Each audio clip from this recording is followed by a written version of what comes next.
bare skin brush against the hairy goldenrod leaves. He pulled a small flashlight from his pocket and pointed it at the ground. The light swept over packed earth and flowering shrubs. After some time, the canopy opened, and Matthew looked up into the cloudy sky. He stopped instinctively and put his hand on William's shoulder. Then he leaned in close and pointed. William took a drag from his cigarette and coughed a little and held the cigarette smoking by his side. "Can you see it?" Matthew asked. William shook his head. Matthew had been trying to teach William to identify the constellations, but William couldn't find them without Matthew's help. Matthew thought maybe he was just pretending. William had told him once that he liked listening to Matthew explain things, that he liked how when Matthew got excited, he talked slower instead of faster, like he wanted everything to last. "Hercules," Matthew said, "between Arcturus and Vega."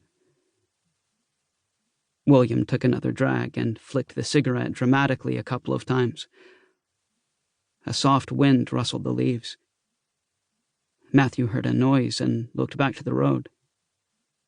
In the distance, he saw slow-moving headlights quartered by dark trunks. He turned off the flashlight. "Quiet," he said.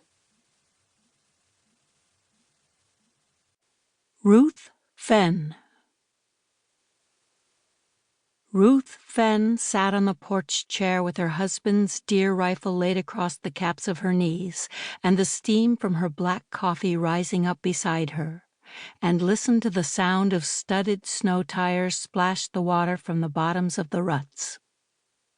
She watched the Ford with the broken side mirror come up the gravel drive and stop a good 20 feet from the house. She watched Della Downing get out of the truck and put her boot on a spot of gravel where the snow had stuck. "You can stop right there," Ruth said. Della closed the driver's side door. "How are you doing, Ruth?" "Ain't any of your damn business how I'm doing." Della pulled the lapels of her jacket close together and took a step toward the house. Ruth tightened her grip on the rifle just enough to let Della see her do it. Della paused. "It's not you I'm here to see." "Should I assume you've gone senile and forgot who's living in this house?" "It's your husband I'm here to talk to." Snow clouds covered the sky over the southernmost portion of the Green Mountain Range. The birches that crowded the 10-acre property were tall and white and shedding their bark. A low morning fog clung to everything as though the trees had gotten themselves caught up in cobwebs. Ruth, 52, her face rigid enough to unlock a keyhole, round rimless glasses and gray hair that rested on her shoulders, faced the cold and blinked against it. "What is it you want with Elam?" "Horace didn't come home last night. It was Elam he said he was going out with." "Why would that be?" "I don't know exactly." "And you didn't wonder to ask him?" "I didn't have a chance. He left a note." Della took another step forward. She wore 10-inch muck boots and a wool coat. Her dark hair came straight down under her snow hat. Dark as night, not a thing like Ruth's, which had turned the color of wood ash. "Can I assume Elam didn't come home neither? Can I assume that's why there's no truck in the drive and you're sitting there with that gun in your lap?"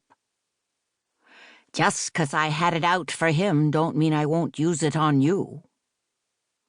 Somewhere in the distance a truck drove by on the road, and then there was silence. "Both our husbands are missing, then," Della said. "Your husband's missing? I got a pretty good idea about where to find mine." "He ain't at the Whistler." Ruth took a sip of black coffee and set the mug down on the wooden side table.